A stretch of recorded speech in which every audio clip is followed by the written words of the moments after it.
In a vast and opulent kingdom, there lived a man whose wealth was the talk of the land. His estate was filled with treasures, sprawling fields, and exotic animals. Among his prized possessions was an old ram, which, despite its humble appearance, held a special place in the man's heart.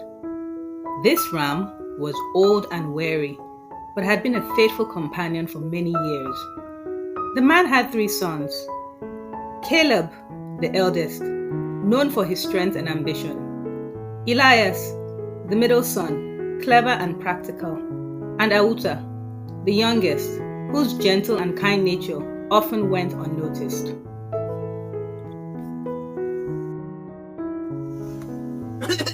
As the man's health began to wane, he knew his time was drawing near. He called Caleb to his bedside and said, "When I am gone, you will declare that you want nothing from my estate except the old ram."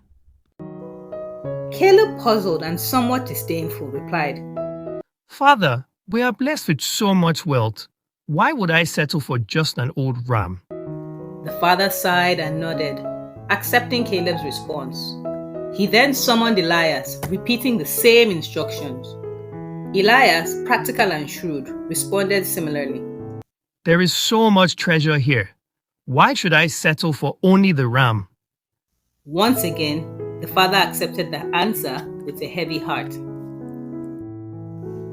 Finally, the father called Auta, the youngest and least favorite son. He said, "When I am gone, you will declare that you want nothing from my estate except the old ram." Auta, who had always been humble and respectful, replied, "Father, even while you are alive, riches mean little to me. The ram will be more than enough." The father, relieved and pleased, instructed Auta to always feed the ram first before himself. After the father's death, the household was enveloped in sorrow.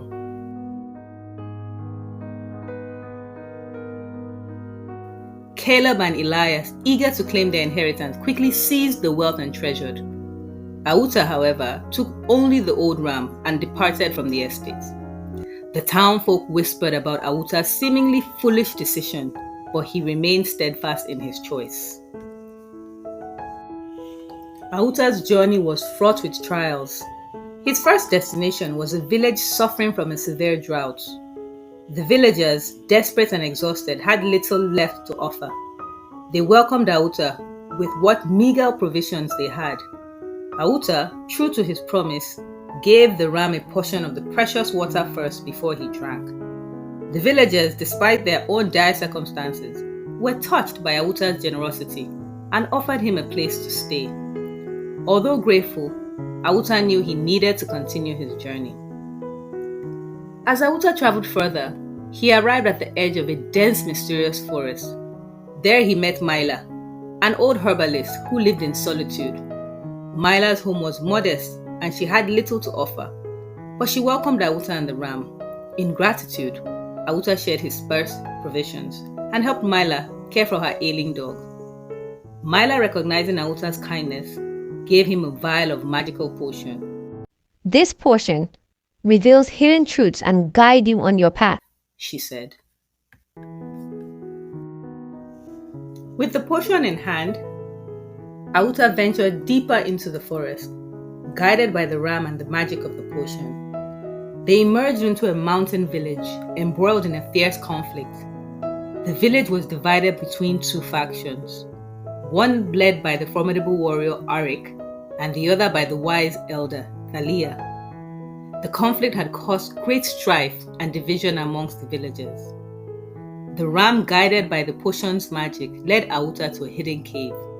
Inside, Auta discovered a cache of treasures, including gold and precious artifacts.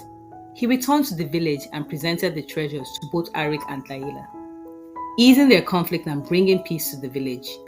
Arik and Thaila, impressed by Auta's courage and fairness, provided him with a map that would lead him to a distant location and wished him well on his journey.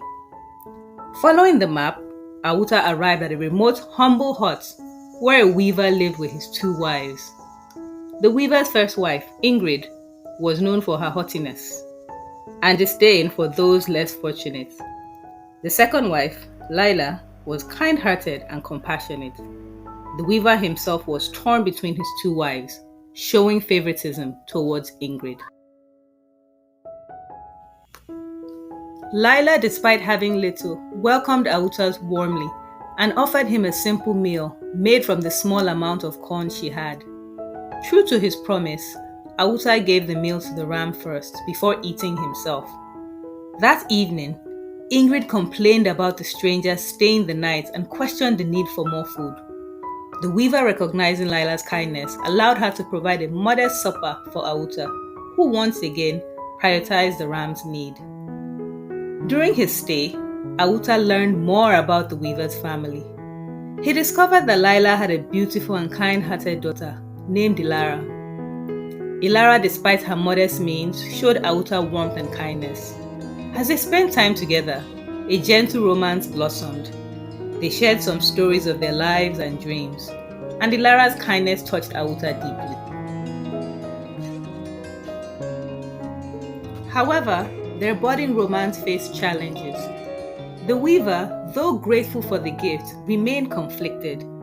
Ingrid's jealousy grew as she saw Lila and Ilara receiving attention and respect. She began scheming to regain her favored status, causing tension in the household. The next morning, the ram spoke to Auta, instructing him to follow it to the edge of the forest once more. There, the ram led Auta through hidden trails, revealing 200 magnificent horses adorned with splendid bridles and saddles. The ram then guided him to a group of 300 slaves, each carrying treasures, including gold, grain, and fine goods. The ram instructed Auta to return to the weaver's hut and distribute these riches to Lila and her daughter.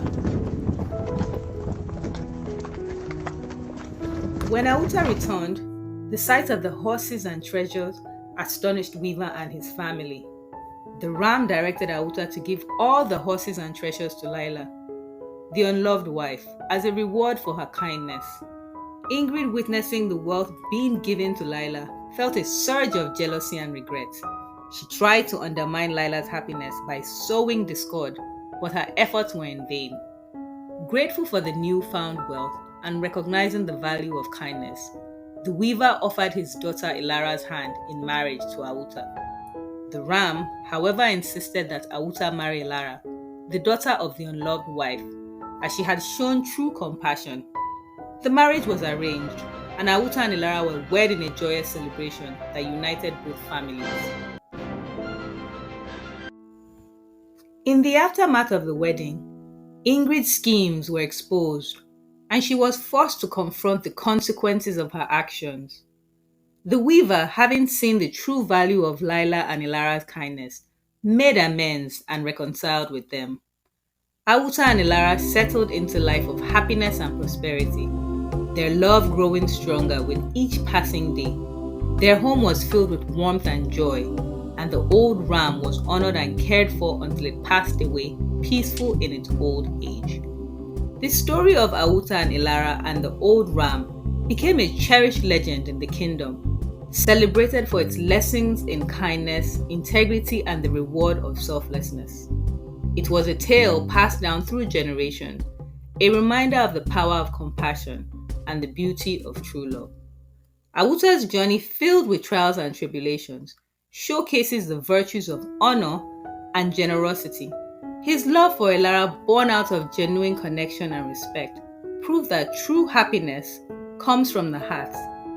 The ram, though humble, was the catalyst for a profound change, bringing about a legacy of love and kindness that will be remembered for years to come.